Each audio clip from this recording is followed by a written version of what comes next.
from Sophia University, and I would ask one of them to give a background of the university and what you do before we commence on the interview. So, you tell us what you do?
Your kindness and support during our difficult times hold a special place in our hearts, and we will always cherish the strong friendship between our countries.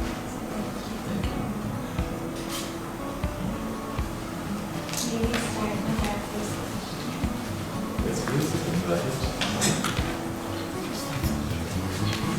What is a unique aspect of education in your country? That's a very interesting question. I think what we want with our questions is that they tend to give broader perspective to a child. So as a child, you are taken through various training in terms of the process. So you do issues to do with the economy, social, you do mathematics and so on. So the specialization and process only happens when you do your tertiary education. At tertiary level, that's what you probably say on the economy. But from kindergarten to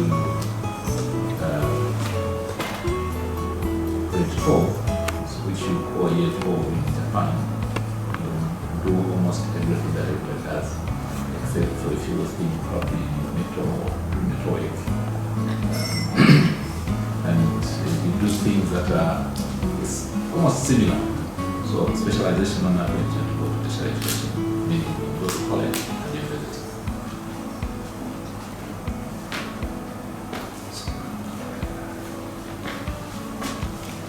Thank you very much. I will be asking the next question. What do you believe unites the nation, and what are some cultural values that you see in people other countries? What we believe in as a nation and what are the values.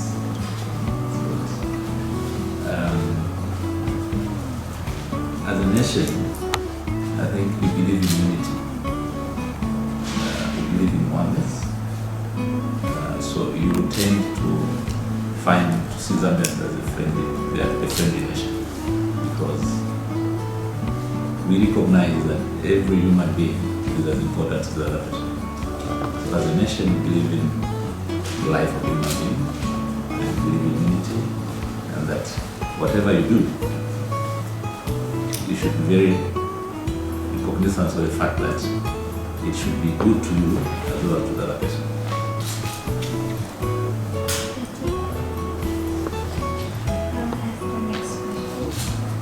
Hearing that Zambia is one of the most ethnically diverse countries, and Japan being one of the most mono-ethnic countries, what are the differences that you see between the two countries, and how do Zambians approach the differences? I think what you need to recognize is that there is unity in diversity. We have over 73, I think, ethnic groups. And despite the fact that we have all those differences, we have lived as a unit, as a happy state without very minimal differences. We actually treasure the cultural aspect of it has been very, very important, and it even becomes more important when we're talking about the aspect of tourism, because you'll be able to see the differences in all these cultural aspects across the nation, and you'll be able to see again the unity despite those cultural differences. And when you compare it with the Japanese in terms of the ethnic groups, I think the difference is not so much. The only thing that I've seen is that the Japanese tend to be more focused, perhaps it's because what they've gone through in terms of their background and so on, the historical background of Japan. But they tend to be more focused and they tend to be more oriented in whatever they're doing. I think they believe in excellence. I think to that extent, you will see a lot of differences between the Zambian culture and the Japanese culture. But basically, some of the cultures from Japan in terms of how you relate to a human being and how you take a human being, it's almost the same as what we do.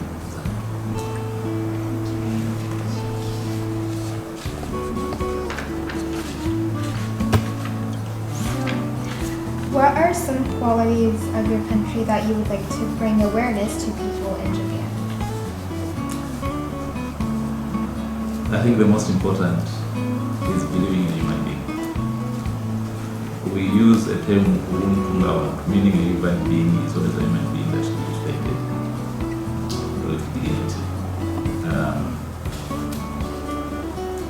And love.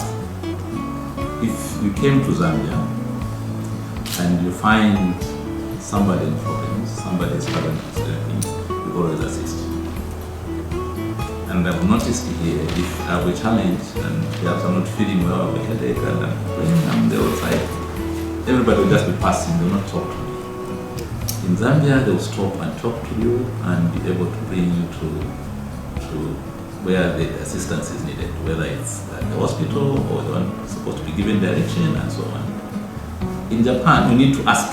If you don't ask, nobody will show you, nobody will give you that assistance. But in Zambia, people tend to be aware of the environment and say, okay, let me, even if the person has not asked, let me be able to talk to this person, perhaps I can be of help. I think that's one of the issues that we have noticed.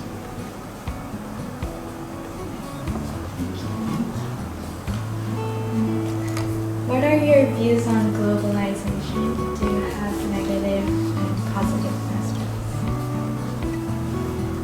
I think it's true. The globalization has both negative and positive aspects.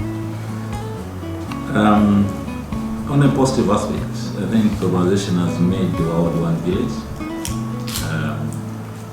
We are able to share a lot of things economically. We are doing transactions now. You'll be in Zambia and be able to buy a car from Japan and be able to send money because the international financial system has been made global, so you can transact. You can also do trading online.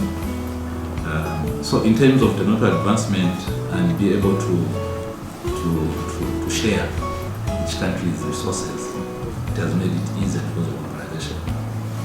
However, as we move to globalization, you remember that we are at different levels in terms of development, even within developed countries and developing countries, there are differences. Certain countries tend to benefit more from globalization than others, and I think there's a point that we need to talk about how do we make the global village a fair village so that everybody benefits from the process.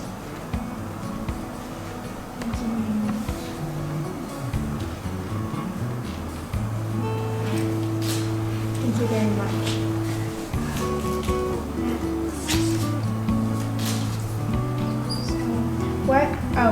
What do you believe is the first step towards world peace? Path towards peace. Love. Let's love one another as God loved this world. It's only through love that we'll be able to recognize that we are dealing with a human being, and this human being also has needs, also has needs to be given space to voice out what they want to do. Without love, we bring in the aspect of people being selfish,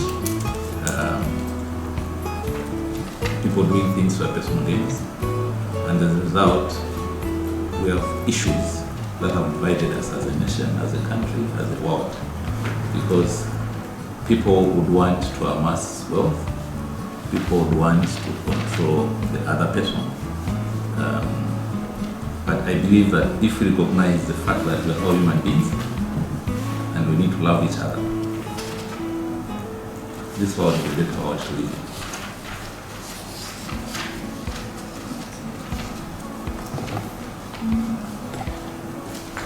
As a child, what did you want to be when you grew up? That's a very interesting question.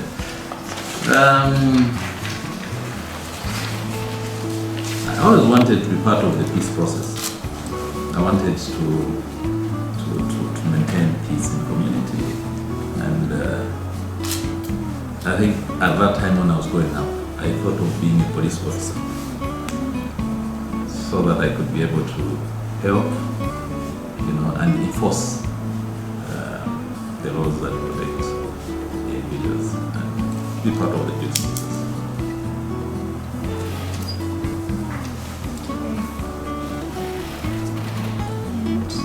What are your goals as an ambassador? I think the most important aspect is to recognize that the cooperation between Zambia and Japan has an historical aspect. And this, as you say in your introductory remarks, it dates back to 1964. And this is the only country that we have a relationship that comes at the part of gaining our independence. And since then, the two countries have enjoyed cordial relationship. And I think as an ambassador, I would want to further that relationship within the framework of JICA and TICAD, so that we can contribute to economic development of our nations. And as a result, we ensure that society is able to benefit from the relationship of the two countries.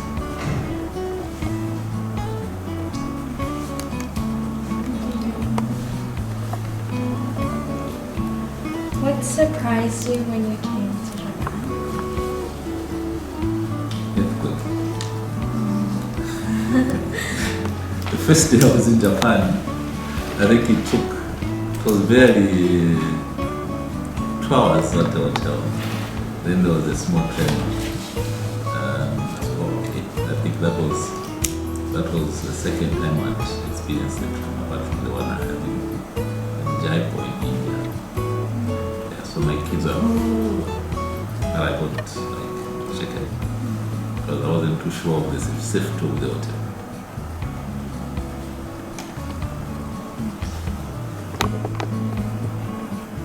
Do you have a message towards Japanese students or to any people?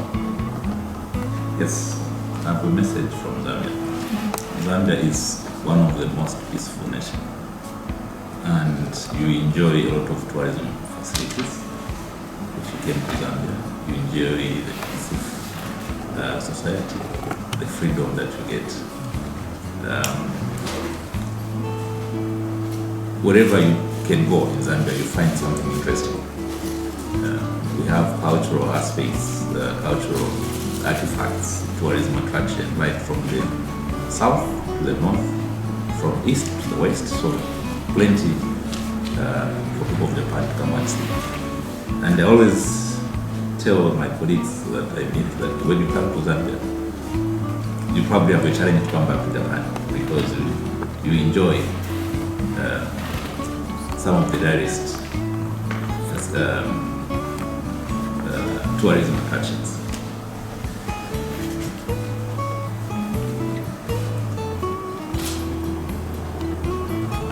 Do you have a favorite place as a tourist attraction? Well, okay. A favorite tourist attraction in Zambia? Yes, the most favorite tourist attraction, the Victoria Falls. You can do bungee jumping, you can do water rafting, and just sightseeing, and you can also walk over the knife edge bridge. You have some splash of water, mist of water, put them on a raincoat, and after that you come back to the craft center, you buy some gifts. That's nice.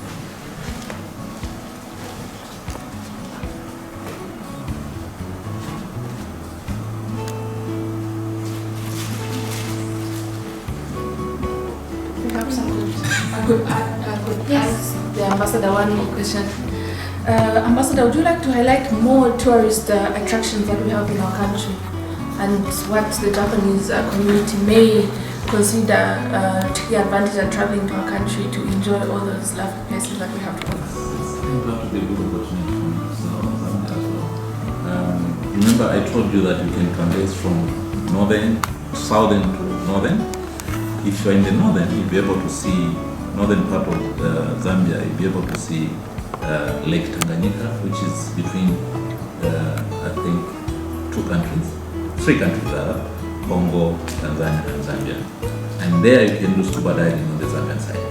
You go down, you do ornamental fishing, you pick those nice fish, which you have seen it in your aquariums. So, as you come down to the south, you have the national park, the Nsumbu National Park, and you find all beautiful animals there. They're big five, you get them. And along your tourism the tourism as you move from northern to south, you find a lot of waterfalls. You find a number of waterfalls from there. We have Mangwe, you have Shiba Falls, we have Bajushi, and keep on moving. As you're coming to the south, you probably in Cafe National Park. And this is one of the parks with quite a number of species. You find the tigers, the daikers, you find hippos, crocodiles, also get the big five and move on down to the national park. So, Livingstone, which is next to the big falls. So you have a lot of things to see there. After you seeing the big falls and appreciating the smoke that thunders, that the mist that is coming from the water falling down deep in the falls. Come down out of that place, come and see the animals, walk with the lion. There's a place where you walk with the lion, walk behind. I think the pictures that I have here, one of these fine days, I'll be able to show you. You can also go to Chief Mekon area and you walk with the leopards. You'll be able to sit next to a leopard, but also climb on an elephant. From there, if you went to the eastern part of Zambia, you have the South Rwanda National Park. You find the beautiful buffaloes, the hippos, and the lions. So it's a beautiful country. I would urge you to don't encourage Japanese to come to and see what is there.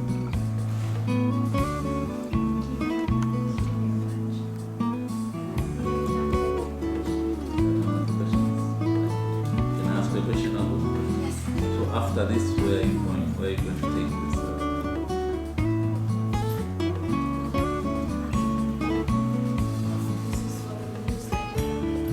Okay. I'm sure our last project they will be able to share with us and we'll read about it.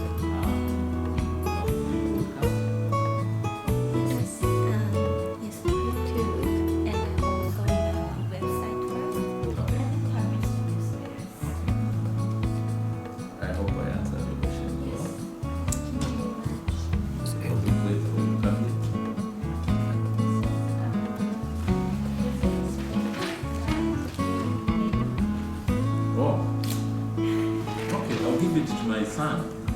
I've got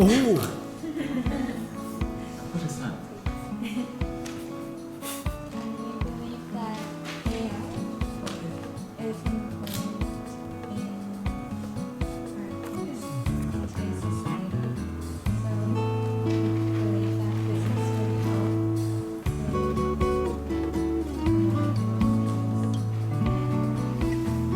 we would like to send this book to This one? Sure. Okay, how do you want to send it? Do you want to make a donation? Because if I just take one book, it's difficult to share it.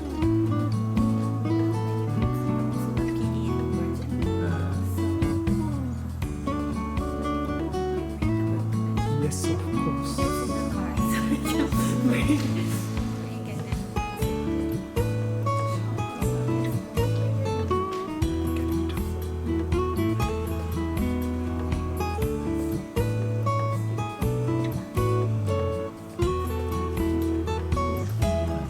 It's about electricity. I will invite His Excellency for a Oh. group picture here.